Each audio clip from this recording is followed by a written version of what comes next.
আসসালামু আলাইকুম বন্ধুরা, যে যেখান থেকে এই ভিডিওটি দেখছেন সকলকে জানাচ্ছি আন্তরিক শুভেচ্ছা অভিনন্দন আব্দুল মোটরসের পক্ষ থেকে। অনেকেই আমাকে বলেছেন ভাই ডায়নামা নিয়ে কয়েকটি ভিডিও দিচ্ছেন, একটি ডায়নামার পাস পরিচিতি একটি ভিডিও দিন। তো আজকে ডায়নামার আমরা দেখব কোনটা কি পাস বলা হয় এবং কি আমরা সেকেন্ড হ্যান্ড একটি ডায়নামা ক্রয়ের ক্ষেত্রে কি কি জিনিস দেখে কিনলে আমরা কখনো ঠকে যাব না আর আমরা দীর্ঘ সময় ব্যবহার করতে পারবো। তো প্রথমে আমরা এই ডায়নামাটি খুলবো, খুলে আপনাদের সামনে প্রত্যেকটি পার্ট সম্বন্ধে আজকে একটি ধারণা দেওয়ার চেষ্টা করব।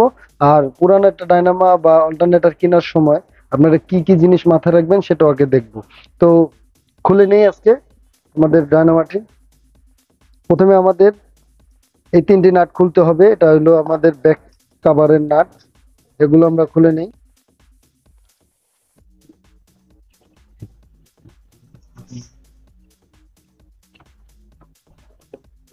দেখতে পাচ্ছেন আমরা ব্যাক কাভারের তিনটি নাট খুলে নিচ্ছি আগে। হ্যাঁ, নাটগুলো এক জায়গায় রাখবো অবশ্যই। এই মাপের নাট আপনারা হারাবেন না, তাহলে আবার সমস্যা হয়ে যাবে।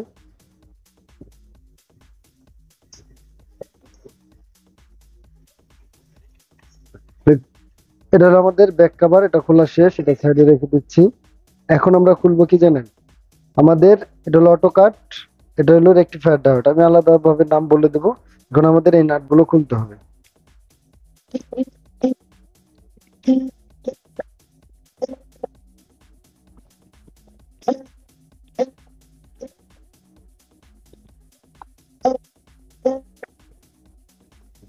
আমরা কিন্তু দুইটি পাস খুলে ফেললাম। এই দুইটি পাসের সাথে আপনাদের আগে পরিচয় করে দিই মনে থাকতে থাকতে।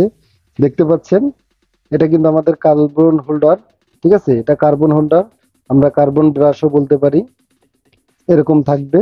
তো এটা মোটামুটি ভালোই আছে। এটা আপনারা যদি যখন সেকেন্ড হ্যান্ডটা কিনবেন খুব ভালোভাবে দেখে নেবেন। এটা কিন্তু ফ্রেশ আছে, মোটামুটি ভালোই আছে। তো আমি এটা সাইডে রেখে দিই। এটা কি জানেন বন্ধুরা, এটাই কিন্তু এই ডায়নামার মেন জিনিস।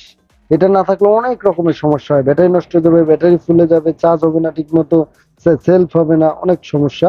এটা হলো অটো কাট বলতে পারেন আপনারা, ফুল অটোমেটিক। এটা এটা ব্যাটারি ফুল চার্জ হয়ে গেলে বন্ধ করে দেবে এবং যখনই ব্যাটারি চার্জ প্রয়োজন হবে তখন এটা চার্জ করবে, ঠিক আছে।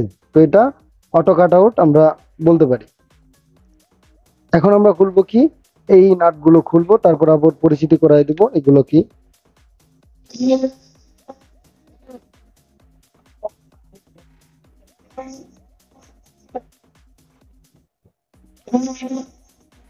আমি জানি কোন কোন নাটটি আমার খুলতে হবে, সেই জন্য তাড়াহুড়ো করে খুলছি। ভিডিও যেন লং না হয়ে যায়, অবশ্যই আপনারা বোরিং ফিল করবেন না, মনোযোগ সহকারে দেখবেন। আর যদি কোনো জায়গায় কিছু ভুল হয় অবশ্যই আমাকে কমেন্টে জানিয়ে দিবেন। দেখুন আমি কিন্তু এটাও খুলে ফেললাম, দেখুন এভাবে ধরলাম খুলে গেল। এটা কি বন্ধুরা জানেন,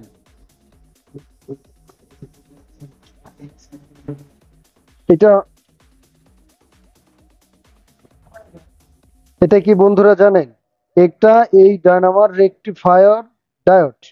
রেকটিফায়ার আমরা বলি কিন্তু এটা অরিজিনালি ডায়োড দিয়ে গঠিত। কটা ডায়োড দিয়ে গঠিত আমরা দেখি, 1 2 3 4 5 6, 6টা ডায়োড আছে মোট। দেখতে পাচ্ছেন এই দুটো কিন্তু ডায়োড না, 1 2 3 4 5 6টা। এটা কিন্তু আপনারা রিপেয়ারিং করতে পারবেন। এটা চেক করবেন কিভাবে সেটাও আমার পূর্বে ভিডিও দেওয়া আছে, অবশ্যই দেখে নেবেন। আই বাটনেও আমি দিয়ে দেবো, ঠিক আছে। আর এই অটোটা এটা কিভাবে চেক করবেন ভালো আছে না খারাপ আছে সেটাও আই বাটনে ভিডিওর লিংক দিয়ে দেবো, আপনারা দেখে নেবেন। সময় সুযোগ করে আমার চ্যানেলটা ভিজিট করবেন, ঠিক আছে। তো এটা রেকটিফায়ার চেনা হয়ে গেল। এখন আমাদের এখানে আছে কি, এখানে আছে আমাদের রোটর এবং আছে আমাদের কয়েল। এখানে দুইটা জিনিস আছে আর ভিতরে দুইটা বেয়ারিং, আর কিচ্ছু নেই। আর এই সাইডে আপনারা দেখতে পাচ্ছেন পুলি, দেখতে পাচ্ছেন এই পুলিটা কিন্তু বেশি সুবিধার না, পুলিটা কিন্তু টাল। এটা আপনারা সেকেন্ড হ্যান্ড ডায়নামা কেনার ক্ষেত্রে খুব ভালোভাবে দেখে নেবেন, ঠিক আছে। পুলির নাটটা ঠিক আছে কিন্তু পুলিটা একটু টাল আছে। আর এভাবে ঘুরাইলে দেখবেন কি কোনো শব্দ হয় কিনা বা গজে কিনা, তখন বুঝবেন যে ব্যারিং এ বা কিছুতে সমস্যা আছে। এটার ভিতরে আর দুইটা ব্যারিং আছে, আর কয়েলটা আর রোটরটা, আর কিছু নেই। এজন্য আর আমি পুরোটা খুললাম না, ভিডিও অনেক লং হয়ে যাবে, আপনারা দেখতে বোরিং ফিল করবেন। তো আমাদের কয়েল থেকে দেখতে পাচ্ছেন 4টা লাইন বেরিয়ে আসছে, 1 2 3 4। এগুলো দিয়ে কিন্তু ডিসি লাইন বের হয় না, এসি লাইন বের হয়। এসি লাইন বের হয়ে আমাদের রেকটিফায়ার ডায়োডে চলে যায়। রেকটিফায়ার ডায়োডে ডিসি করে আমাদেরকে সাপ্লাই দেয়, ঠিক আছে। কিন্তু এটা তো কন্টিনিউ সাপ্লাই দিলে হবে না, আমাদের ব্যাটারি ফুলে যাবে, আমাদের ব্যাটারি গরম হয়ে যাবে, তার লোডে গরম হয়ে যেতে পারে। সেই জন্যই এই অটো কাটটা লাগানো হয়, যে ফুল চার্জ হয়ে গেলে তুমি বন্ধ করে দিবা, আবার যখন তোমার চার্জ ব্যাটারির প্রয়োজন হয় তখন তুমি চার্জ দিবা। এটা এই কাজ করে। ঠিক আছে, এখানে দেখতে পাচ্ছেন একটা পিন আছে, 4টা পিন আছে, নেগেটিভ পজিটিভ আর তিনোটা লাইন এই জায়গা আছে, আরেকটা আছে বাতির সুইচিং এর জন্য। আর কার্বন ব্রাশ তো দেখাইলামই, এটার মাধ্যমে ব্যাটারির লাইনটা যে আপনি দিচ্ছেন, ঠিক আছে, ডায়নামাইট যে চালু হবে, সেই জন্য এই কার্বন ব্রাশটা যে এই রোটারের যেই ভুসগুলো আছে এই ভুসের সাথে লাগে।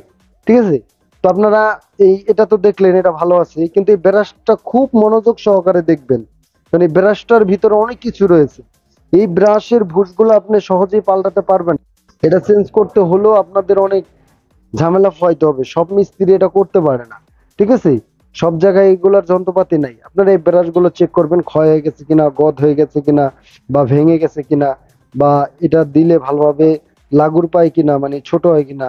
ঠিক আছে, এটা ভালোভাবে ফিট হচ্ছে, বেশি খায়নি। কিন্তু আপনারা দেখে কেমন দেখে কিনবেন জানেন? দেখুন আমি কিন্তু দুইটা বুশ লাগাই রাখছি, এই দেখুন, দেখতে পাচ্ছেন এই দুইটা কিন্তু একদম ফ্রেশ, এই দুইটা বুশ আমি লাগাইছি। যদি কেউ লাগাতে চান অবশ্যই আমার দোকানে আসতে পারেন। এগুলো লাগানো যায়, কিন্তু একটু কেয়ারফুলি লাগাইতে হয়, এগুলা একটু লাগানো টাফ অনেক, সময় সুযোগ না হলে এটা আমি লাগাই না। ঠিক আছে, এই জিনিসগুলো যদি আপনারা দেখে একটা ডায়নামা ক্রয় করেন, আমি 100% বলতে পারি আপনারা ঠকবেন না। কয়েল কিভাবে চেক করতে হয়, অটো কিভাবে চেক করতে হয়, ইন ডিটেলসে আমি আগামী ভিডিওগুলোতে আলোচনা করেছি। আপনারা প্লিজ দেখে নেবেন। আজকের ভিডিও এই পর্যন্তই। যদি আরো কিছু জানার থাকে, বোঝার থাকে, অবশ্যই লাইক কমেন্টস করে শেয়ার করে দিবেন। পরবর্তী আপডেটে আপনাদের কমেন্টের জবাব স্বরূপ আমি ভিডিও করে দেব ইনশাআল্লাহ। ভালো থাকবেন সবাই।